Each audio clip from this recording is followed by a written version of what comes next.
So, good afternoon, or perhaps good evening or good morning, depending on what part of the world you might be dialing in from. Thank you very, very much for joining this dialogue about systems thinking and the future of agri-food financing. We're very pleased to be joined by Corinna Hawkes, who is the Director of the Agri-Food Systems and Futures Agri-Food Safety Division at FAO. And she'll be in conversation with myself, and I'm Jim Woodhill, Senior Advisor to the Global Donor Platform and Director of the Systems and Futures Hub at the University of Reading. Let's think for a moment about some of the challenges facing our food systems. And arguably, transforming food systems is one of the smartest investments as humanity we can make. I mean, just think about some of the challenges we're facing, which is perhaps common news to some of you dialing in, but food systems contribute about a third of our greenhouse gas emissions. They're the biggest cause of our biodiversity loss. A third of the world's population is involved in producing and distributing our food, and many of those people are the poorest or the least paid in our societies. And meanwhile, we're heading towards something like about 60% of the world's population not eating a diet that can lead to good health. And the costs on our health systems of that, the costs in people's well-being, the costs in the impact on our productivity are really, really massive. So investing in better functioning agri-food systems is not just a moral imperative. It's a really, really smart investment into all aspects of our society, into our health, into our well-being, into our climate, energy, education, employment, and trade. Interesting analysis shows that the hidden costs of food are around about 12 trillion a year. That's almost the same total value of the global food system itself.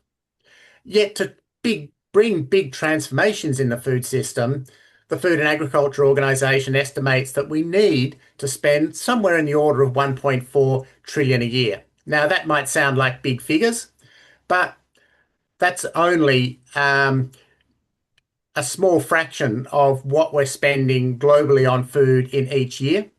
And it would give us about a tenfold return if we made that investment. Also, we're not bringing the sort of scale of financing that we need to into the food system. For example, currently only about 5% of climate finance goes to the food sector, and less than 1% goes to supporting small scale farmers in the food system who produce a tremendous amount of our food globally. So rethinking how we invest in food system will require a whole systems approach. And that's where we come to you, Corinna, in sort of really thinking about what are some of the systemic challenges we're changing? How do we shift people's mindsets around food systems? How do we get the coordination across the whole system to bring these big shifts we're talking about to bring a much better benefit for society, for our economies, for our environment? So, Corinna, welcome. It's really good to have you along for this conversation this afternoon. And maybe before we kick off with the detailed stuff, perhaps you can just give us a little bit of your background about sort of what leads you into thinking about systems, food, and finance. Sure. Well, thanks very much, Jim, and good day to everyone. And thanks very much for joining. It's a real pleasure to be here. My disciplinary background is in geography, largely the ecological aspects that are connected with geography. And it's as a discipline, it helps you join the dots. And my PhD thesis is on the connection between climate, between soils, between plants, and when you make a change in one part of the system through modeling, what changes that have elsewhere. So I think that disciplinary training really helps. But when I really got into really focusing very much on the systems part, it was when I realized that when you take an action to change a part of the system, that if you don't make changes in other parts of the system at the same time, you don't actually have an impact. So if you actually want to deliver results, and that was through the work that I was doing for many years on the healthy diets aspects of agri-food systems, then you don't actually deliver results. And we all want to deliver results. So I see it as actually a practical tool that can help. It's not some abstract theory. Great, thanks. So look, some of the discussion we'll be having this afternoon around the finance, you can pick up in the Global Donor Platform's white paper on financing agri-food systems, and there'll be a link to that on the website and in this seminar. And Corinna's going to tell us about the publication that the FAO has recently produced about systems. We would love to hear from those of you joining in and bringing in some questions, and we'll come to you to answer those questions a little bit later in the discussion. So maybe, Corinna, to kick off with the discussion. Oh, and actually, sorry, maybe before I do that, just to let people know that this is being recorded and it will be available online later to share with others. So, Corinna, from the work you've been doing around systems, why does a systems perspective really matter for how donors think about financing food and agriculture? What is this link between systems thinking and financing and some of the challenges that I've just outlined?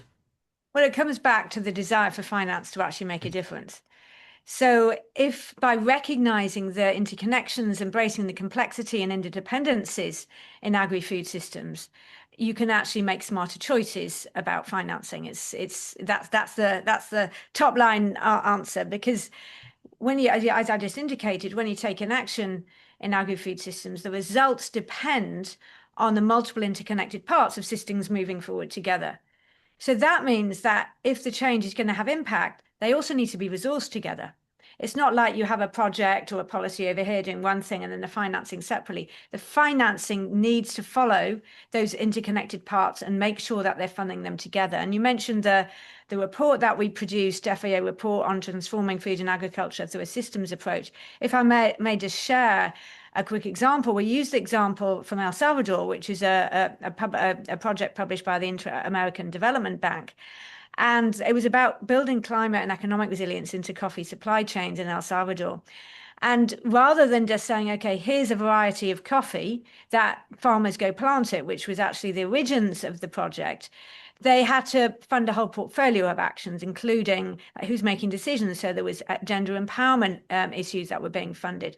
There were issues around making sure that you needed to have labs to test the soil, which were needed for the varieties. That means that they had to finance development of soil labs, seed certification, youth inclusion. There was a whole variety of things that they had to fund just to make sure that the project had impact. That's what we're talking about when we're talking about a systems approach. And there's nothing new for this for donors. I mean, the market systems development, by way of example, that came out of the donor community in the 1990s and 2000s was all about, if you just fund isolated fixes and parachute in technological solutions without understanding really what it's going to build a self-sustaining market system by altering the rules and incentives, it's not going to work. So the donor community is well on board on this.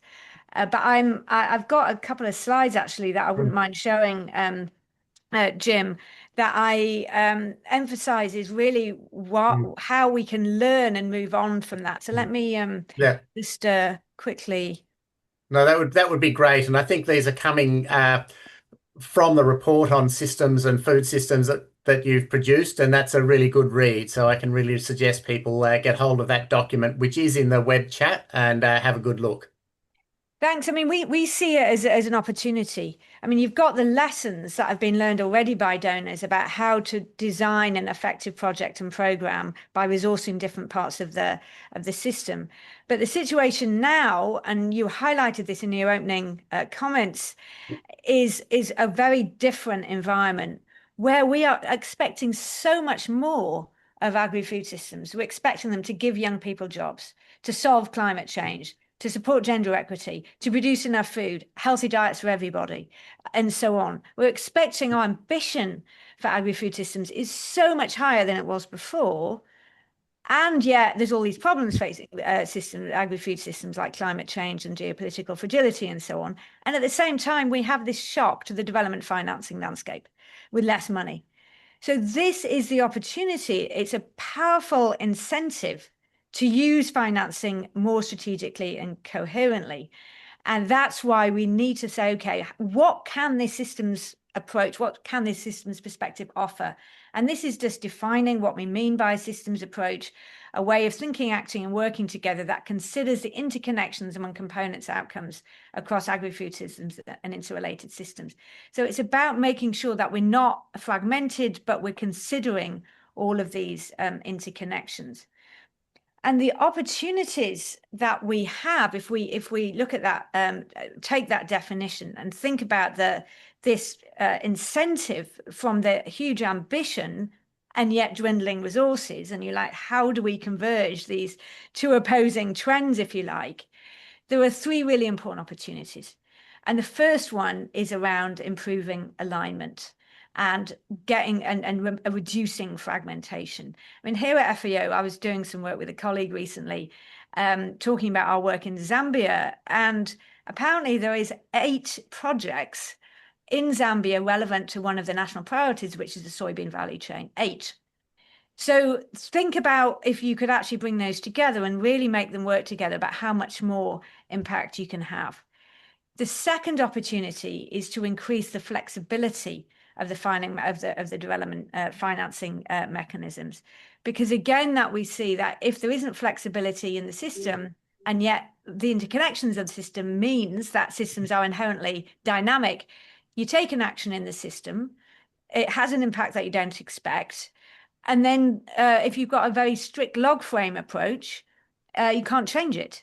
So you end up carrying on doing things which are inefficient and ineffective.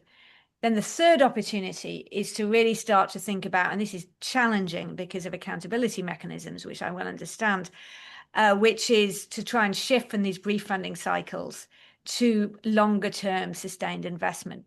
And we put this in as a result of our research that went into this document, but the white paper that the Global Donor Platform produced said exactly the same thing. It was a paper developed differently. So there's a lot of people saying this. And there's a lot of understanding of the importance of this. The State of Food Insecurity and State of Food Insecurity and Nutrition in 2024 from FAO and the other UN agencies also highlighted this importance of coordination. So there's real tremendous opportunities to use financing to try and help us be more efficient with the money that we have. And to do that, we need to understand that it sits alongside other elements of changes that are needed in systems. And this is what we call the 6 core elements of a systems approach. I won't go through this, but it serves to point out that systems investment, financing investment, is part of a package of changes that are fundamentally needed for agri-food systems transformation. And it is the most important one that can incentivize greater efficiency and more coordination and leveraging those interconnections. So it's really key. I will stop there. Thank you. Great, thanks. So with that, Corinna, I mean, perhaps in very practical terms, I mean, what does it mean that donors or financiers should actually be doing differently in practical terms? So there's a lot of things they can be doing differently, and I would want to emphasize that donors and those involved in the financing landscape are already beginning to figure this out. I mean, I was just looking at the financing instruments toolkit, I think it was called, for school meals that Rockefeller and some other colleagues put out in July. That's just one example of some really interesting conversations going on right now that are trying to do things differently. So if I can just put out the basis of the shifts that are needed, of the practical changes. The first is work, and the first and in a way the most important thing is to work to a shared systems vision. So we've got all of these different projects, different funds in different places, and every donor, every philanthropist, every IFI is going to have their own priorities. That's not going to change. That's set. That's for political reasons and so on. But if you can develop a shared understanding about the outcome that those donors want from agri-food systems, you can start to say, okay, who is contributing what to that broader vision? And who has what roles and responsibilities? And where actually might this be some clashes and conflicts here? And where might be the opportunities for the synergies? So for that, you need to have a vision. And that involves a dialogical process. I mean, there was around the Food Systems Summit, there were the Food Systems Dialogues, and they were more general. But if you could make them quite specific and I think the Global Donor Platform, Yeah. frankly, would be a fantastic space for this. So that's just one of the, I've got more, but that's Mhm. one of the concrete changes that would be really important. And it's not about changing your mandate. It's not about Yeah. changing your amount of financing. It's changing about how you collaborate with others and shifting from individual project logic to collective systems logic. Mhm. Okay. I I mentioned how little of climate finance is coming into the food space. Um, and I guess there's always a risk that there's a bunch of us in a nice food systems bubble who see all these issues, see how important it is, but maybe the challenge is getting those outside the food systems bubble to really understand some of these sort of issues, to think about how the agri-food system really supports our security, our health, our employment, our better trade. What might a systems approach mean for getting those outside the food systems world to really understand better the benefits for them of engaging and investing in this space? Again, this is a function of systems thinking. So that it's helping those who are outside the space understand the interconnections with agri-food systems and how what is happening in agri-food Mm, systems affects what they're doing. I mean, mm, if you take gender issues, for example, these have profound implications mhm, in agri-food systems for social systems and vice versa. If you think about just straightforward productivity, these producing food, this has profound yeah, implications for environmental systems mhm, and economics and systems and so on. So it's about actually, at the end of the day, building capacity for systems thinking. Because the capacity for systems thinking, as I mhm, mentioned, as one of the mhm, core 6 elements of a systems approach, is in practice and practical terms, is looking beyond mandates and identifying those interconnections and actually seeing opportunity. And if there's any time that we need to see opportunity, it's now. And so building capacity for systems thinking and really engaging and collaborating with people who are working on those interrelated systems. But importantly, saying what does it mean for our financing? Like, are we spending the money that we have in the most efficient way mhm. possible?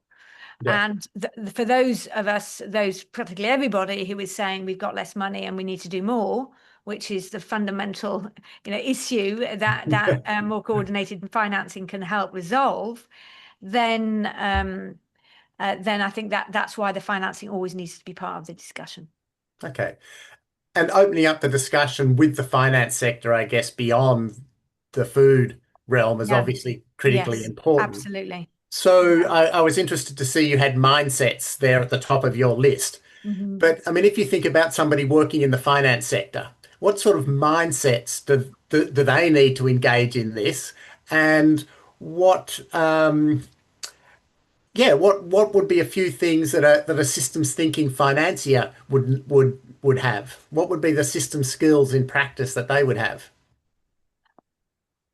Well, I mean, there's a debate about this, isn't there? There's a sort of intrinsic motivation and extrinsic Yeah. motivation. So let's just start. Let's just get talk about the intrinsic.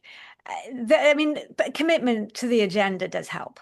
Yeah. That's the intrinsic motivation, and of Yeah. course, everybody eats. Yeah. And we should be leveraging that a bit more to kind of say, Yeah. look, we're all in this together. Yeah. Your kids eat, you eat. Yeah. This is important. So there is one element which is about intrinsic motivation to the importance of the agenda. But I fully understand that not everybody is intrinsically motivated. So it comes to speaking the language of finance logic. Now, I'm not a financing Mhm. expert myself. I'm a systems expert, and I have many other colleagues at FAO who are financing experts.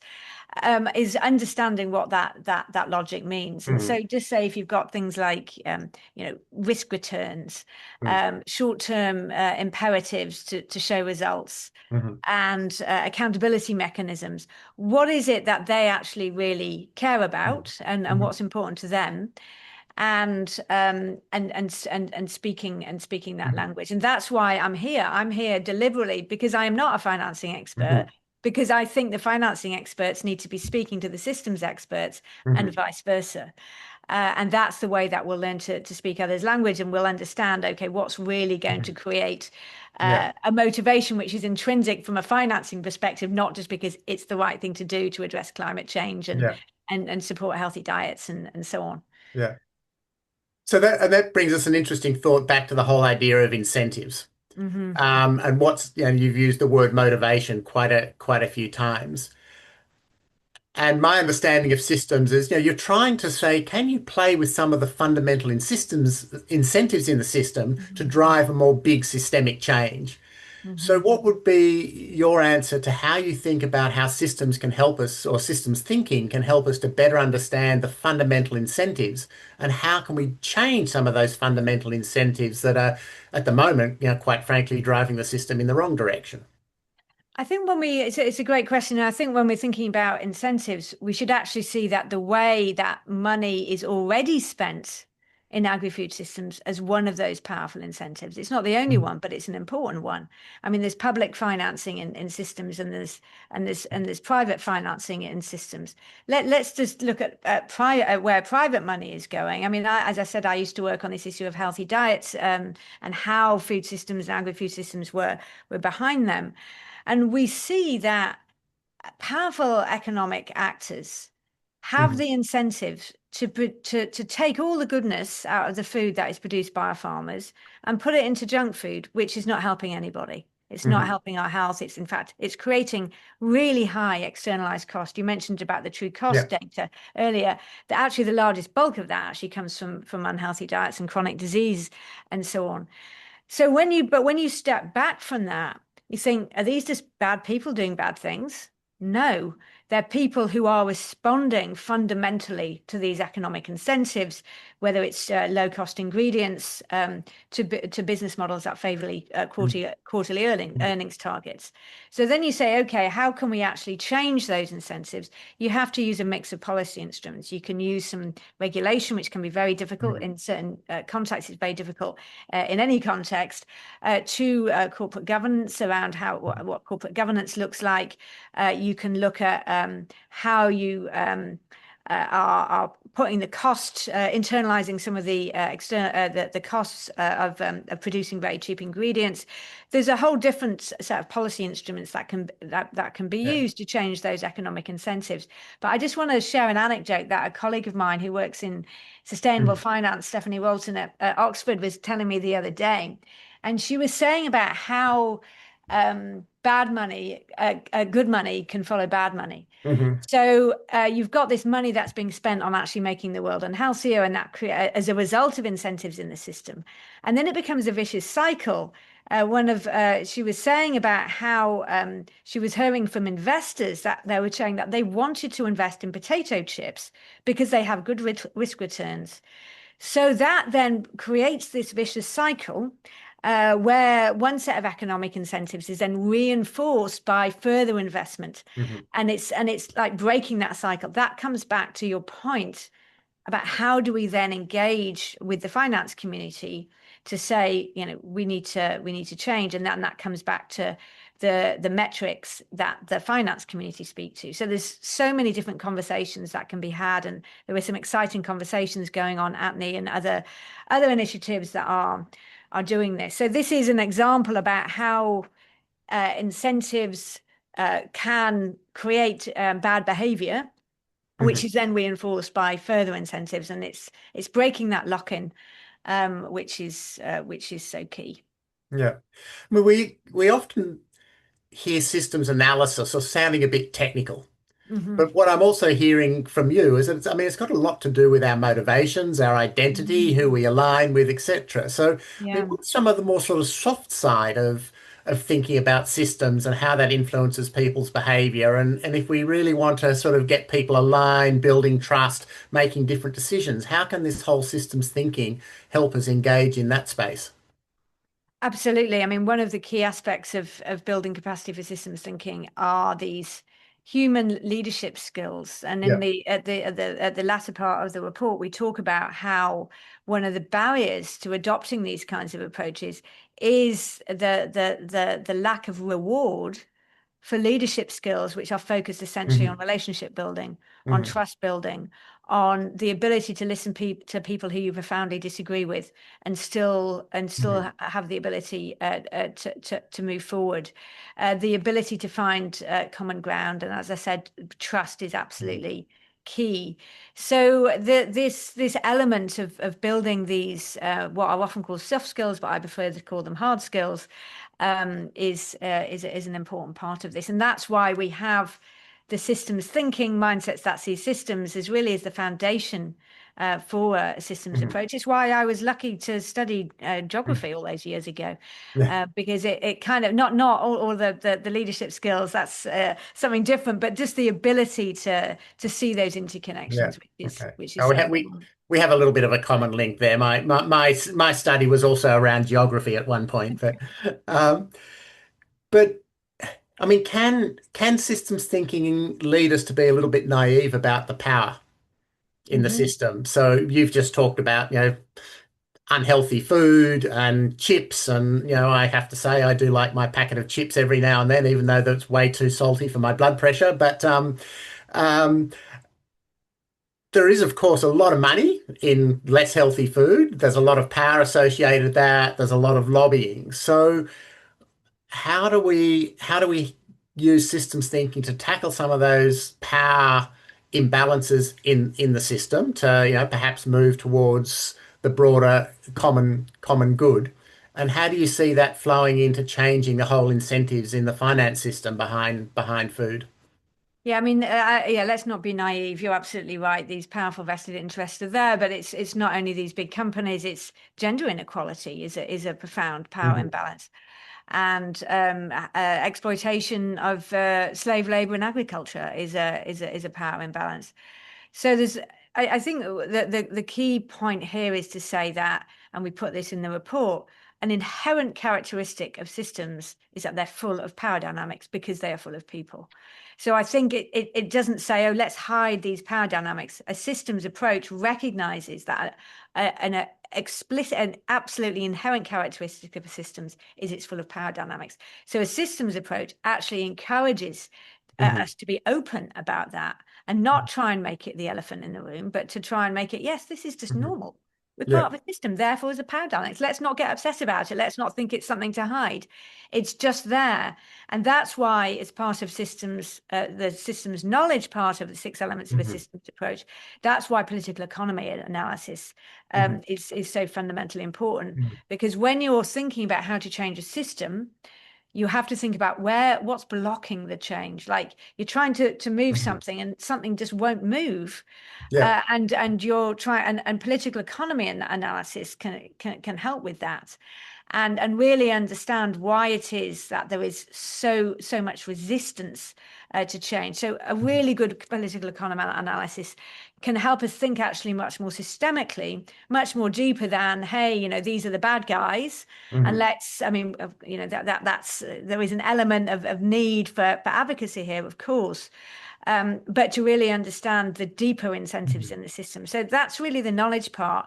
But when it comes to actually the process of making change, that's where systems governance comes in, and where you need to be able to bring broad coalitions, have the skills that you've talked about. And it's tricky, it's hard Hmm. stuff.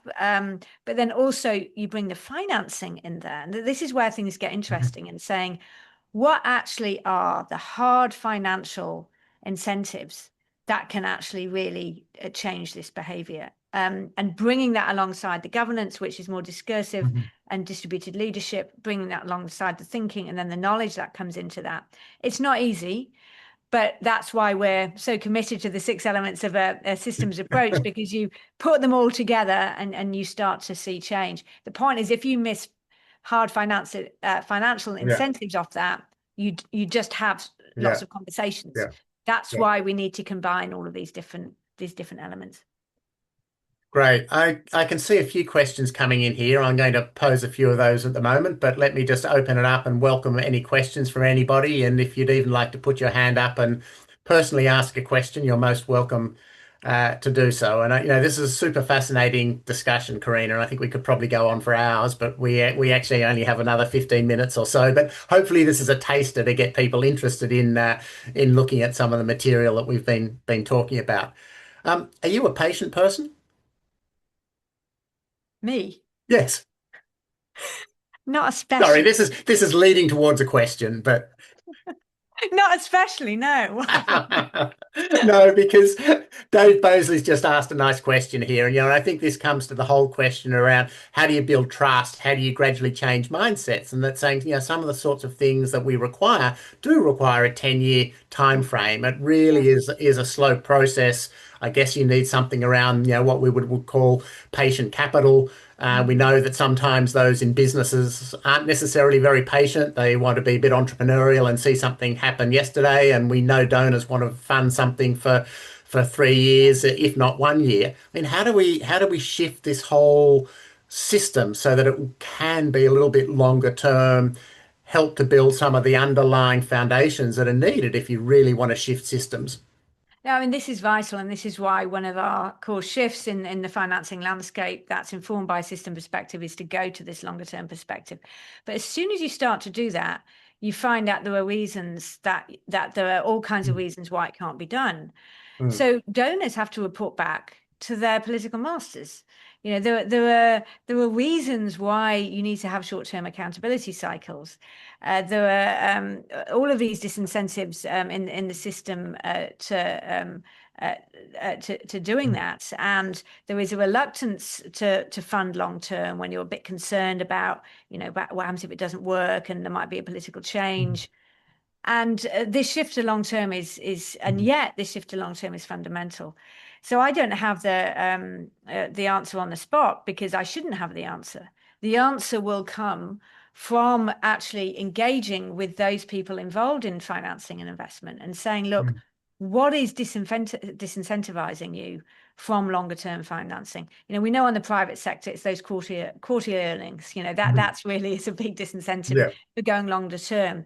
What are some feasible ways that we can actually start to experiment? I mean, one of the really important principles of systems doing is, because the system is dynamic, that you need to test out and experiment with changes. So let's provide some safe space for experimenting with different models, whether it's in corporations, whether it's in donor financing, where they say, yes, we are going to take a little bit of a risk and go long term. Let's put in some risk Mm, management strategy in some other way, and let's start trialing out some ways of doing this. And I am sure even there may be people on mm. this webinar today who are already doing that. So Yeah. let's gather in the examples of good practice where they are already happening to try and say, look, this isn't impossible, this Mhm. is doable, because I am sure there will be examples out there where this is actually happening. Yeah. But the question is absolutely spot on. It's necessary, and therefore we need to manage the risks associated with going more long term. Yeah. A lot of what you've been coming back to is the need for good processes that engage people Yeah, in systems analysis, systems thinking. yeah, Now, we often have people saying, well, yeah, that's just another talk shop and people sitting around talking, all they do is talk and you don't get any action and you don't get any decisions. Being a bit of a systems thinker myself, I would probably argue that a good process leads to good outcomes. And if you want to get an outcome, you have to get a good process. And the reason why we often don't have impact is we don't have a good process. But I mean, how do we shift some of the thinking to actually make the investments that are needed in good process if we want to shift the whole finance system? And who's going to pay for some of those investments in process? no, it's a really good point. I mean, if you take agri-food systems governance, for example, like whole of system governance, that more and more governments are now developing, as well as other multi-stakeholder mechanisms. And we were doing some work in Uganda, where we were from FAO side, and we were supporting the development of a national food systems Mhm, committee in Uganda, and we had a small amount of funding for that. From a donor which we were using for that, and they didn't have the mhm, enough capacity to actually just help set it up and bring in the expertise of mhm. what it means to set something like that up. But then it was a short-term financing. So Yeah, you set up the structure, but the structure is yeah, the structure. I mean, it requires all kinds of investment to yeah, actually get it working well. yeah, And then the funding stopped. yeah. I mean, that's a classic example about how not enough money or not enough investment is going into developing relationships. I mean, a systems approach is fundamentally about acknowledging the presence of Mhm, relationships, leveraging them and working with them.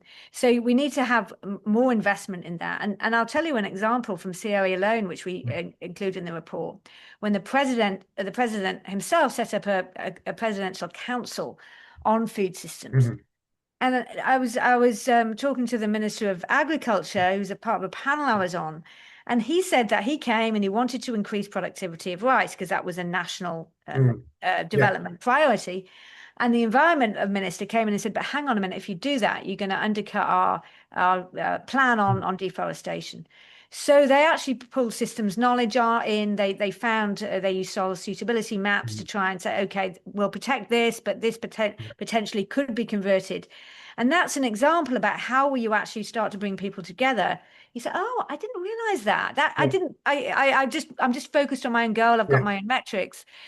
So that's an example about how investing in the Yeah. structures Yeah. will enable relationships to be built, Yeah. enable better decisions. But Okay. then what we need is metrics that Yeah. measure what that means. And so some work that we're developing now, and I know there's other colleagues who have also been working on this issue. It's about monitoring systems change or monitoring systems monitoring, evaluation, and Corinna, learning. I'm gonna hold you there for a Oh, sec. sorry, No, sorry. no, no, not at all. I know Getting so carried once away. we let you go, it's sort of I full know. on. That's great.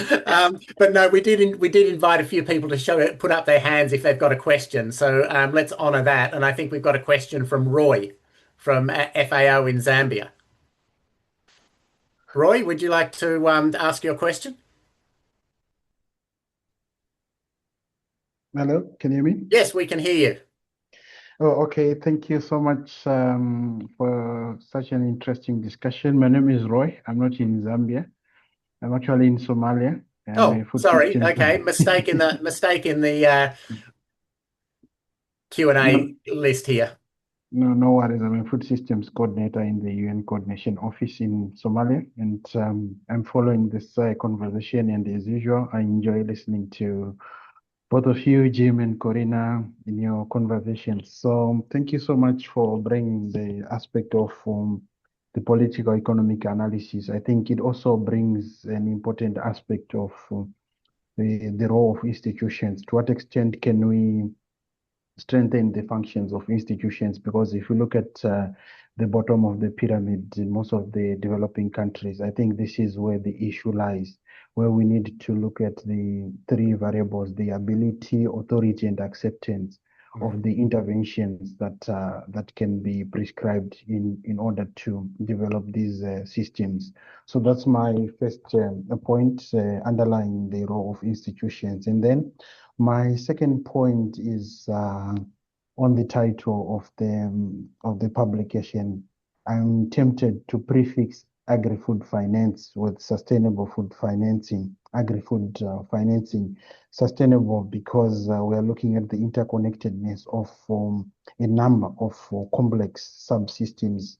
In this case, we are looking at three critical subsystems: the social systems, the environmental, and also the economic systems.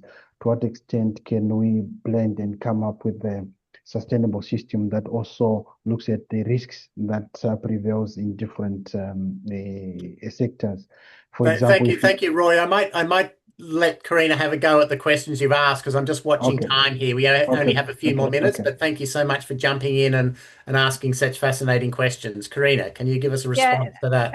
thanks, Roy, for adding to the discussion here. Just this point about institutions. If you're a development donor and you have to produce something, you have a metric, you have like, I want to produce this, you're unlikely to invest in an institution. You're saying you'll just invest in the project. And I think this does go back to this need to have this long-term view about institution building and investment in institutions. And so I agree completely in that sentiment, because without the capacities to think, act, work in systems, we won't with the institutional requirements. So I just really want to agree with the points that you were making there, Roy. Great. And did we have Bashir also wanted to ask a question from CJR based in Lebanon? Or yes, you go ahead. I can see a hand there.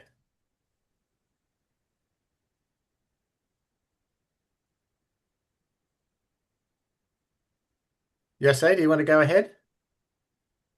Yes, hello. Yeah, please ask your question. Oh, thank you very much. This is it was a very interesting conversation, and it identifies a lot of the barriers that don't let us, be more aggressive of seeking for solutions for financing the small farms. And what do you think that is the main barrier to transition from theory to action nowadays? Because there's a lot of evidence that a lot of things work, and they really work, but there's a barrier that doesn't let the people move forward. What do you think is that? Yeah. Why do No, you thank think? you. Thank you. So, and I think that's a really good point. I mean, I think there's often lots of really interesting examples about how different financing mechanisms, different local projects have worked, but we don't have enough of an understanding of that going back up into the finance system. But what would be your response to that, Corinna? It goes back to these what are often called lock-ins in the system, that while the evidence builds, the incentives to stay with the way that the existing systems works, it's benefiting enough people that the system sustains itself. So that's why you have to say, okay, how is there a change? Who is benefiting from this system, and how can the incentives that they face change? But it takes time. It goes back to this point about how it takes time. I mean, I've got a longer answer to that, but I know it's got a very brief. But this basically, I think it's understanding what those blockages are to what's making the change from the status quo. Corinna, we're rapidly running out of time, so maybe just one last substantive question that also links to another question in the chat. How do we deal with some of the trade-offs and synergies from a systems perspective? And the question in the chat was particularly around how do you pay the true price of food? And obviously, cheap food is very good for large numbers of urban consumers who want cheap food, but not necessarily so good for the farmers who are being squeezed at the other end. But you can imagine that if you want to pay for the true price of food, it's going to be more expensive for urban consumers. So how do we understand and deal with some of those trade-offs? And how do you find the synergies to actually shift the system? Yeah, the food price trade-off is, I mean, it's at the heart of food policy overall, is how you manage the trade-offs between what you pay farmers and the people that work in the system, and the costs and sustainability and what consumers are paying for food. Because if consumers had loads of money, it would be fine. But that's not the case, and the food system exists to serve everyone, not just the fortunate wealthy. So this trade-off issue is really important. And first of all, we need to stay grounded when we're talking about trade-offs. That there's a lot of way that we can abstractly think about trade-offs, but we really have to stay grounded in how people are affected by it. And I'll be very brief, but a big wake-up call for me that happened quite a few years ago now was when I saw women street vendors selling unhealthy products from unsustainable systems, and they were making money from it. And the idea that we're going to say, no, everything needs to be, we need to make everything expensive, everything healthy, and you'll be out of a job, that's not sustainable either, because you need to have vendors selling things. So what's the answer to that? Let's include the people who are affected by those trade-offs, which are often the most marginalized and the most vulnerable. So that comes back to governance and inclusion in governance, because these people are pretty smart. I mean, let's not mistake the fact that they're suffering marginalization for the fact that they don't have ideas about solutions in the right environment. So I'm reluctant again to say, this is the top-down answer. The answer will come from innovation. In this case, like, what do I sell? And people coming together and saying, like, how can we make this work? And how can we pull these different levers? And importantly, how we coordinate financing behind it.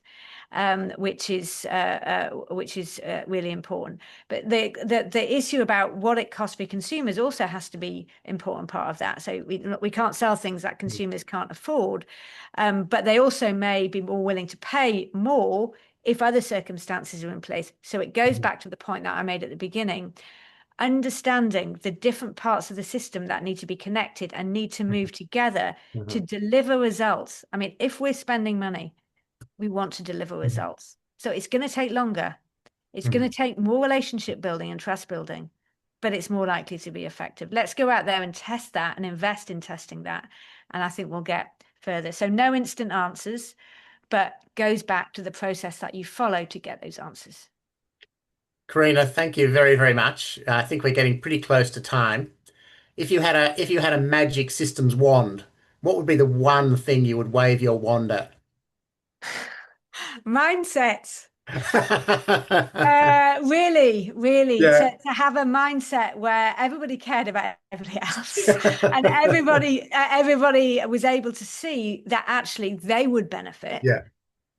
From understanding connections, and other people would benefit in the same direction. That's the most fundamental part that needs to change, and then that leads to the equally important part. I would say it's equally, which is the economic incentives. So both of those mindsets and the economic part that's where the wand would go. So super interesting, Corinna. And I mean, I think one of the key messages that's come from me from hearing your fascinating answer to these questions is, just how important it is to bring people together from across the different silos. And, also, I guess you mentioned people need to care about each other. I think people care about each other when they connect with each other. And, so maybe there's some lessons there about what happens when we all sort of deal with each other in a completely fragmented way, only in a digital world. But I think what you're calling for from a systems perspective is saying, if you want to change the system, you sort of have to get the whole system in the room. But of course, practically, we can't do that. So then we need to find out what is the ways for connecting boundaries, having boundary brokers,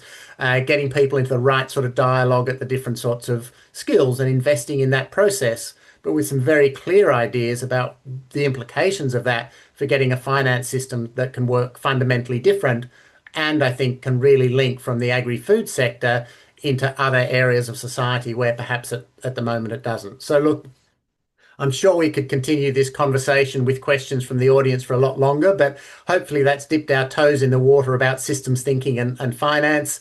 And I think we can look forward to following up some of these discussions. So again, thank you very, very much for joining us, and thank you to all of those that have been online for this dialogue. Thanks very much. Thanks very much, Jim. Okay, lovely. And good afternoon, everybody. And do please look at the resources that have been shared online about both the white paper and the FAO systems guide.